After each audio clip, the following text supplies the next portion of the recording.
ঠাকুরগাঁওয়ের নির্বাচনী জনসভায় আজ তারেক রহমানের কণ্ঠে প্রতিধ্বনিত হলো দেশপ্রেমের অমোঘ বার্তা। বাংলাদেশ ছাড়া আমাদের আর কোনো ঠিকানা নেই। শনিবারের এই বিশাল সমাবেশে তিনি কেবল ভোটের ডাক দেননি, বরং দেশ পুনর্গঠনের এক সুনির্দিষ্ট রূপরেখা তুলে ধরেছেন। নারী জাগরণ, কৃষি বিপ্লব আর কর্মসংস্থানের প্রতিশ্রুতিতে তিনি আজ মাতিয়ে দিয়েছেন উত্তরের এই জনপদ। তারেক রহমান স্পষ্ট করেছেন, আগামী 12 তারিখের নির্বাচন কেবল প্রতিনিধি বাছাই নয়, বরং দেশ গড়ার লড়াই।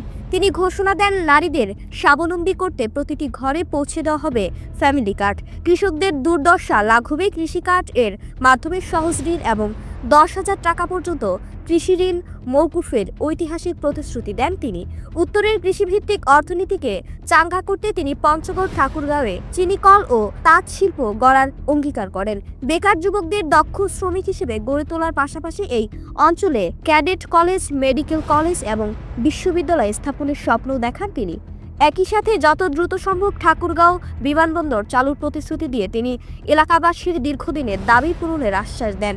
ধর্ম, বর্ণ নির্বিশেষে হাজার বছরের সম্প্রীতির বাংলাদেশকে এগিয়ে নেওয়ার এই স্বপ্ন কি বাস্তবে রূপ নেবে? তারেক রহমানের এই উন্নয়ন পরিকল্পনা ভোটের মাঠে ধানের শীষকে কতটা এগিয়ে রাখে, এখন সেটাই দেখার বিষয়।